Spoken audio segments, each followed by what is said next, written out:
우리가 성경을 보면 이 믿음의 조상들이 나옵니다. 믿음의 조상들을 보면 전부 다 연약한 사람들이었습니다. 우리가 대표적으로 다윗 왕, 모세, 아브라함, 모든 믿음의 사람들은 다 연약한 자들이었습니다. 예수님 제외하고는 성경의 믿음의 사람들이라고 불려진 모든 사람들은 연약한 사람들이었습니다. 그렇지만 그들이 믿음의 사람들이라고, 믿음의 조상들이라고 인정받았던 이유가 무엇입니까? 그들은 연약하지만 그들의 마음이 하나님을 향하고 있었다는 것입니다.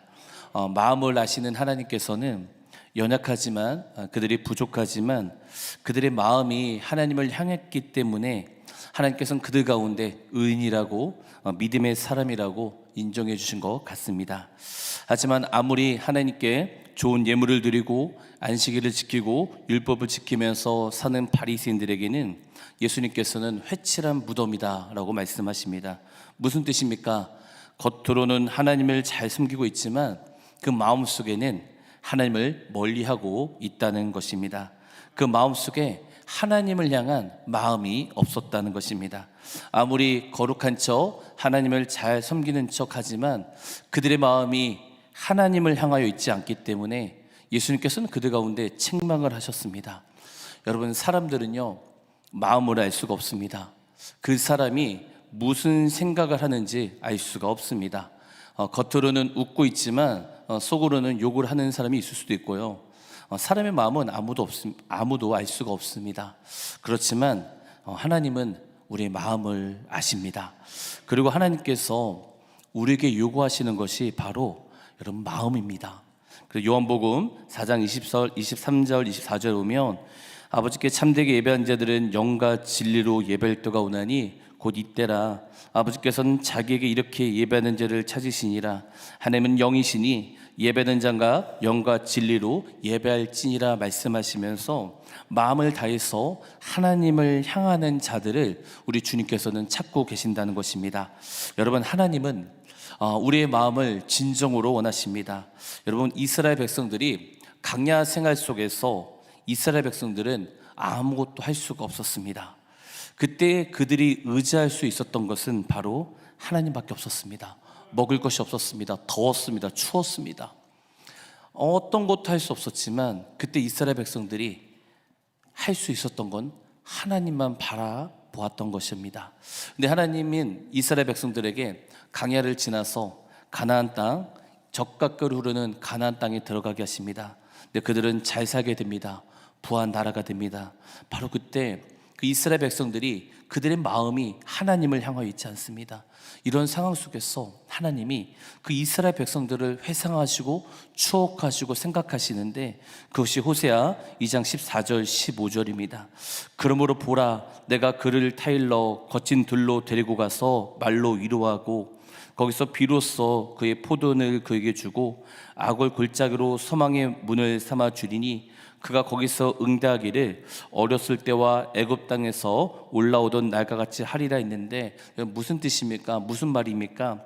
하나님께서 이 광야에서 이스라엘 백성들이 아무것도 없었을 때 이스라엘 백성들이 마음을 하나님을 향하여 있었던 그때가 좋았다라고 하나님은 회상하고 계시는 것입니다. 광야 속에서 아무것도 없었을 때 이스라엘 백성들은 하나님만 의지했을 때, 하나님만 바라보았을 때, 하나님께 마음을 향했을 때 내가 그때가 좋았는데 라고 하나님은 회상하고 계십니다. 여러분, 그렇습니다. 하나님은 우리의 마음을 원하십니다. 우리의 마음이 하나님을 향하기 원하시는 분이 바로 하나님이십니다.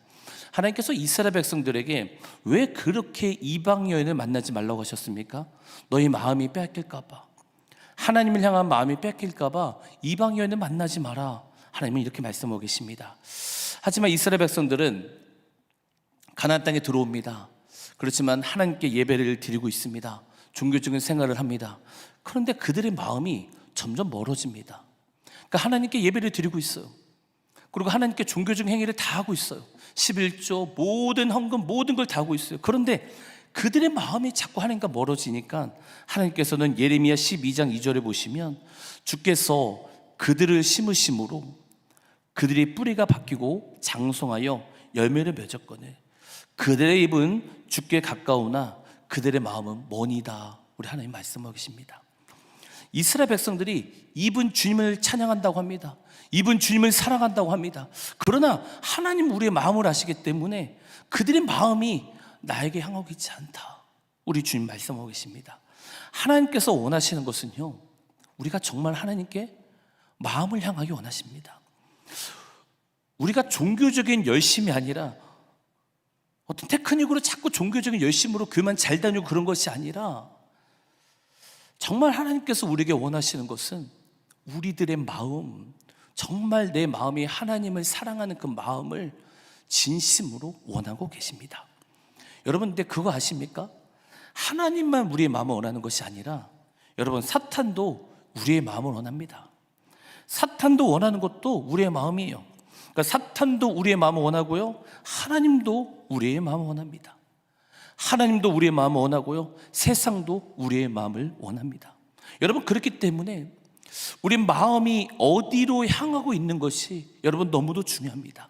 사탄이냐 하나님이냐, 세상이냐 하나님이냐.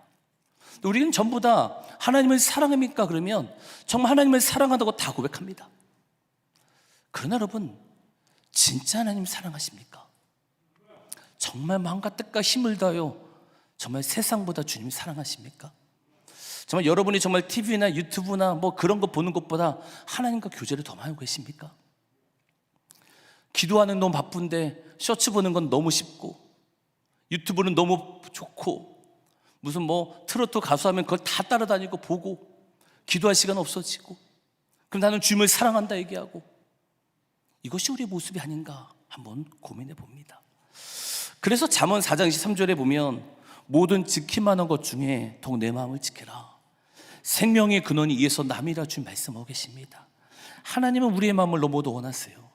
정말 우리의 마음이 정말 하나님을 향했으면 좋겠습니다.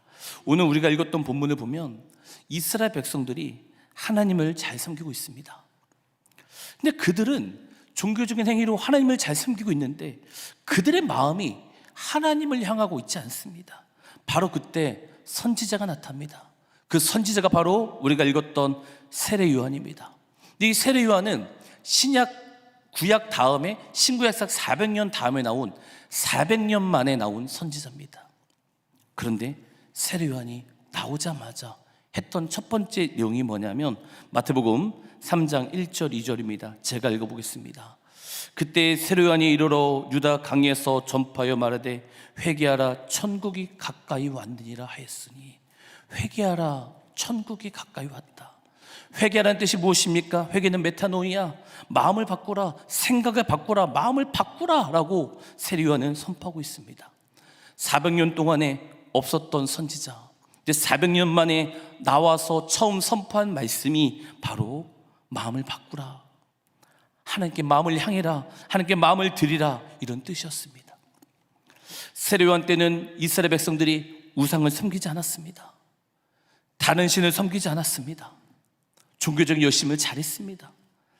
하나님을 믿었던 그런 자들에게 세례 요한이 선포했던 말씀이 마음을 주님께 드리라, 마음을 다시 한번 주님께 드리라라고 세례 요한은 선포하고 있습니다. 우리의 마음은 하나님을 향하여 있습니까?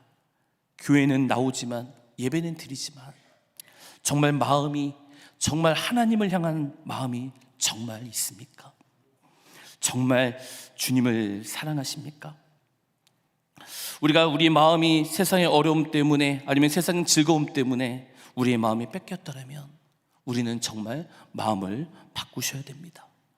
세상을 향한 마음에서 하나님을 향한 마음으로 돌이켜야 됩니다. 우리만 돌이킬 뿐 아니라 사탄에게 마음을 빼앗긴 자들에게도 우리는 마음을 돌이키라고 우리는 그들에게 권면하고 선포해야 됩니다.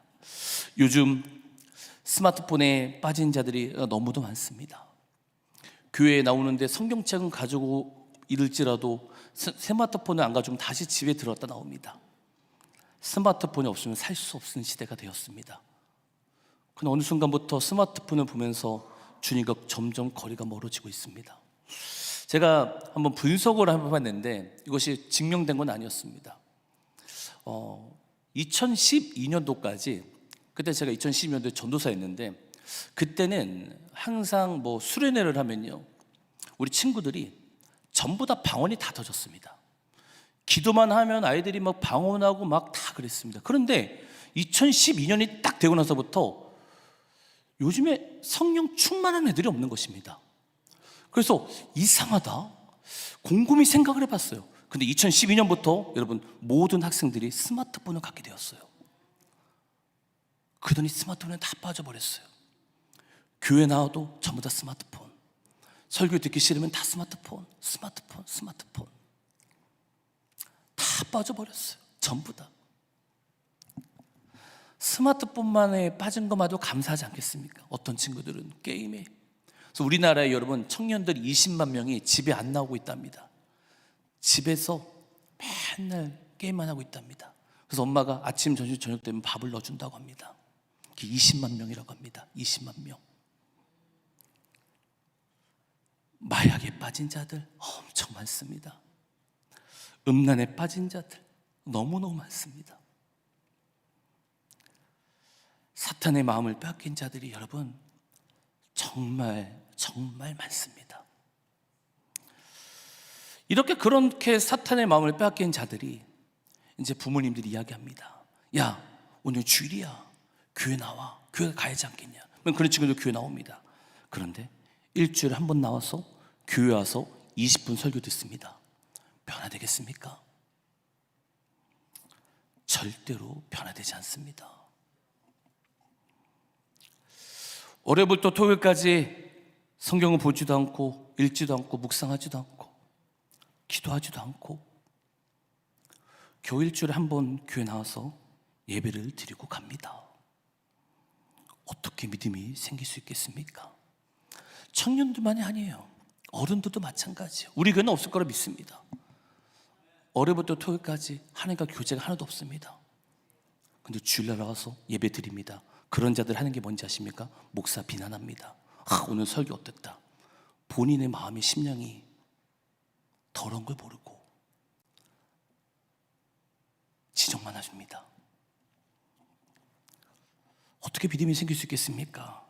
어떻게 주님을 사랑할 수 있겠습니까? 어떻게 하나님께 마음을 향할 수 있겠습니까?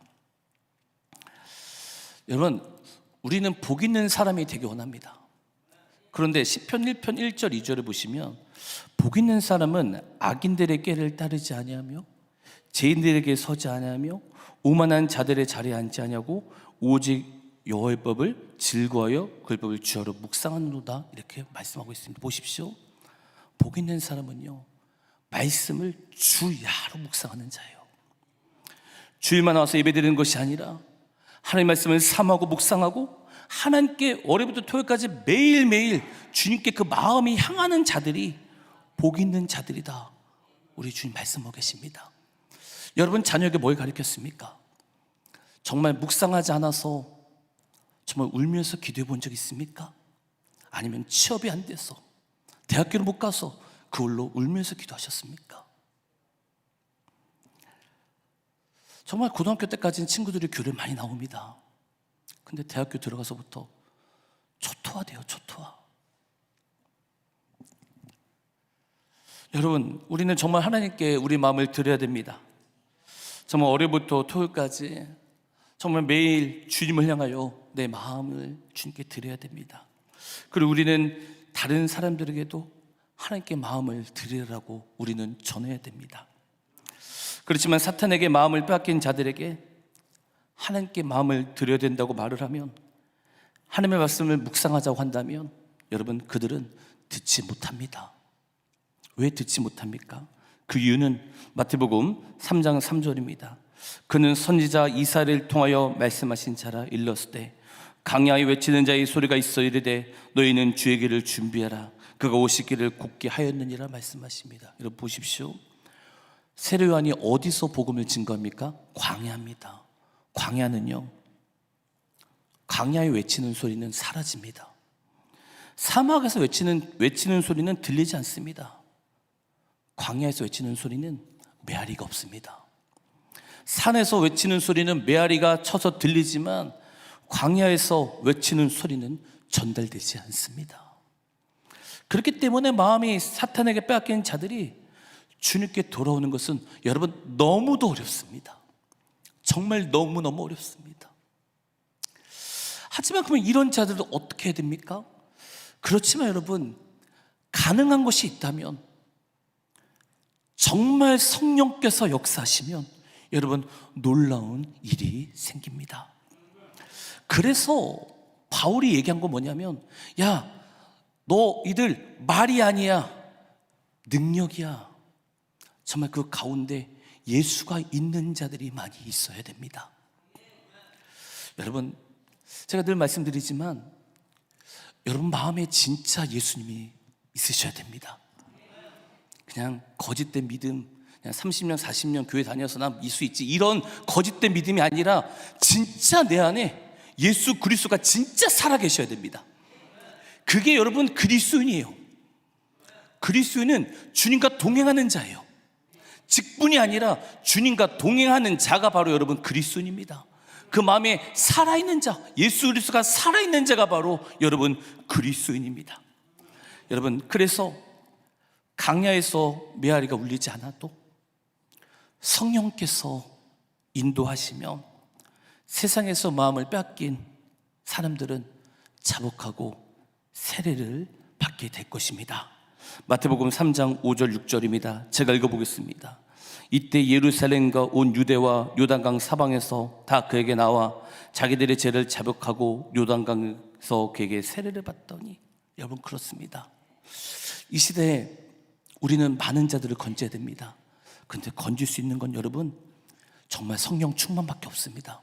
이제는 여러분 종교적인 테크닉 어떤 것도 안 될 겁니다. 어떤 프로그램 어떤 것도 되지 않을 겁니다. 여러분 경험해 보십시오. 안 될 겁니다. 이제는 이 마지막 시대는 성령 충만해야 됩니다. 내가 성령 충만해야 됩니다.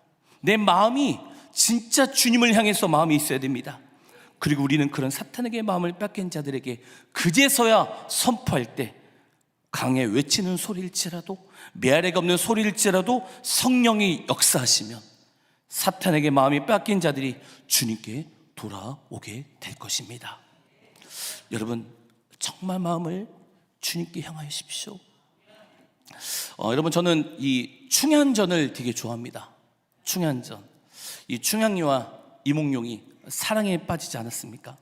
이 충양이와 이몽룡은 100년 해로의 굳은 약속을 하고 서로 간에 사랑을 빠지게 됩니다.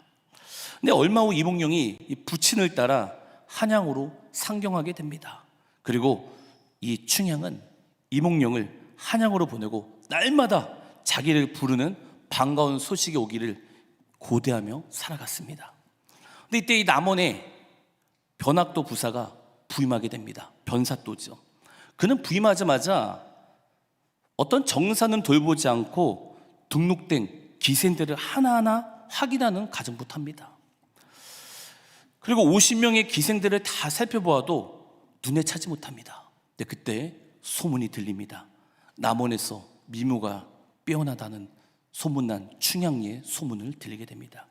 이 변사또의 변학도가 간원도를 시켜서 춘향이를 데리고 오게 시킵니다. 변학도는 춘향을 보고 수청을 강요합니다. 그러나 이 춘향은 죽음을 각오하고 이를 거절합니다. 여러분 변학도가 춘향이를 힘으로 어떻게 할 수는 있었을 것입니다. 그런데 변사또는요 춘향이를 마음을 빼앗을 수 없었습니다. 춘향의 마음은 오직 이몽룡이었습니다. 변학도가 원하는 것이 무엇입니까? 춘향이의 마음입니다. 하지만 춘향이는 마음을 지킵니다. 그리고 이몽룡은 열심히 공부해서 장원 급제하여 암행언사를 제수받아서 춘향이를 구하게 되는 내용입니다. 성경 같지 않습니까? 춘향전은 성경책을 읽는 것 같습니다. 예수님께서 우리를 보고 반하셨습니다. 그리고 우리를 위하여 십자가에서 죽으시고 부활하시고 다시 오겠다고 하십니다. 우리는 주님의 오심을 기다리는 주님의 신부입니다. 그런데 주위의 변사또 같은 세상이 우리의 마음을 원합니다. 더 이상 예수 그리스도는 오지 않는다. 이몽룡은 떨어질 거다 하면서 우리를 유혹합니다. 하지만 이 춘향에게 변학도의 마음을 주지 않고 이몽룡을 기다렸던 것처럼 여러분 우리 역시 다시 오실 주님 여러분 기다리셔야 됩니다. 여러분 성경이 진짜라면요 예수님 다시 오십니다. 그리고 성경이 진짜라면요 그리스도인들은 예수 그리스도 오심을 기다립니다. 이게 그리스도인입니다. 그래서 거룩하게 사는 거예요. 그래서 죄를 안 지려고 깨끗이 사는 거예요. 왜요? 주님 오시가 멀지 않았는데. 여러분 세상의 마음을 주지 말고 주님을 기다려야 됩니다. 마태복음 3장 9절에서 10절에 보면 속으로 아브라함이 우리 조상이라고 생각하지 말라. 내가 너에게 이르노니 하나님의 능히 이 돌들로 아브라함의 자손이 되게 하시니라. 이미 도끼가 나무 뿌리에 놓였으니 좋은 열매를 맺지 않는 나무마다 찍혀 불에 던지라 했습니다. 여러분 그렇습니다. 여러분 우리가 교회를 오래 다녔다고 해서 직분이 있다고 해서 여러분 그래 중요치 않습니다. 목사로 해서 중요치 않습니다. 가장 중요한 건요 우리 마음에 진짜 하나님이 있냐, 우리 마음이 정말 주님을 향하고 있는지 여러분 이거 진짜 점검해 봐야 됩니다. 우리 사랑하는 성도님들 정말 사탄에게 마음을 빼앗기지 마십시오. 항상 마음을 지키면서 정말 예수 그리스도를 사랑하시면서 주님의 오심을 기다리면서 여러분 사십시오. 그리고 우리뿐 아니라 여러분 다른 사람들도 살려야 됩니다. 여러분 저는 청년부의 목사입니다. 그래서 다음 세대에 관심이 참 많습니다. 그런데 이런 속에서 여러분 청년부에 일주일에 한 번 교회 나와서 어떻게 그들의 믿음이 생기겠습니까? 부모님들이 너무 중요합니다. 부모님들이 너무너무 중요해요. 여러분 자녀들은 알더라고요. 우리 엄마가 우리 아빠가 예수를 사랑하는지 돈을 사랑하는지 알더라고요. 자녀들은 정말 다 알더라고요. 정말 많이 들었습니다. 우리 교회에서는 들어본 적 없고요. 아버지가 장로입니다. 예전에 뭐 다른 사람들이에요. 근데 교회 나오고 싶지 않대요. 왜 상처받냐? 아버지한테 상처받는 거예요.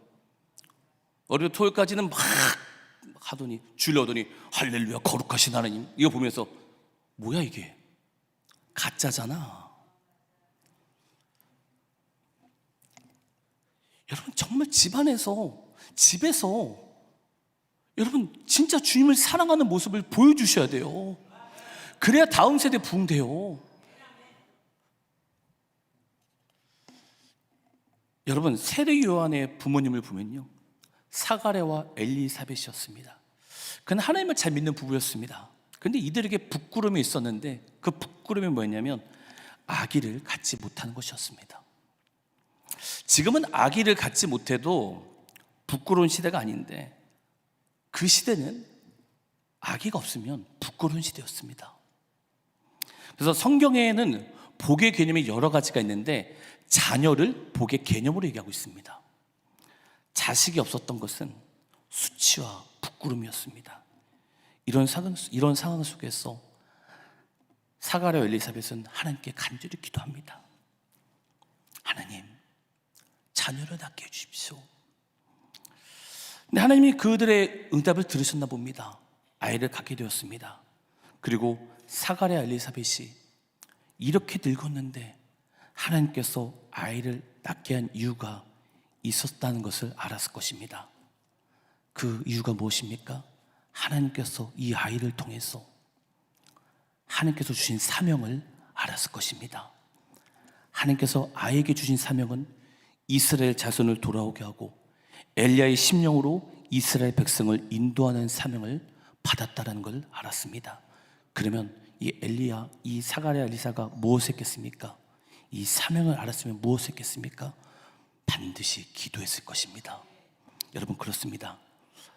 부모님의 기도가 있었기에 부모님이 마음이 하나님을 향한 진짜 마음이 있었기 때문에 나중에 세례 요한은 하나님께서 주신 사명을 잘 이룰 수 있던 것입니다. 여기 계신 성도님들 분명히 자녀들이 다 있을 줄 알아 좀 믿습니다. 여러분 여러분이 사랑하는 걸 물려주게 됩니다. 여러분이 진짜 돈을 너무 사랑하면 돈도 물려주면 좋겠죠. 그렇지만 돈, 유산을 넘겨주는 것도 물론 중요하지만 자녀들을 위해서 하나님을 사랑하는 그런 법을 좀 가르쳐 주십시오. 그리고 자녀들을 위해서 기도하는 그 모습 좀 보여주십시오. 거실에 들어가면 뭐 임영웅 이런 트로트만 틀어놓지 마시고 좀 끄시고 좀 찬양 소리가 들리고 이런 좀 가정이 됐으면 좋겠습니다. 임영웅 좋아하십니까? 예수님 좋아하십니까? 네. 아멘. 뭐 요즘에 또 다른 트로트 가수가 있으니까 네. 여러분 트로트에 너무 빠지지 마십시오. 예수님에 빠지셔야 됩니다. 지금 주님 오실 지가 언제 멀지 않은 시대 가운데 언제 트로트에 빠져 있습니까? 우리는 그리스도인입니다. 그럼 여러분이 트로트에 빠지면 우리 자녀분들도 트로트를 좋아하게 될 것입니다. 그러나 여러분이 예수님을 사랑하면 우리 자녀들 주님 사랑할 것입니다. 여러분 부모님의 기도는 헛되지 않습니다. 자녀들이 세상 사랑하지 않고 세례 요한처럼 하나님을 사랑하는 자들로 만들고 싶습니까? 다음 세대들이 정말 일어나기 원하십니까? 우리가 집에서 먼저 주님께 시간을 드립시다. 우리 같이 찬양 불렀으면 좋겠습니다.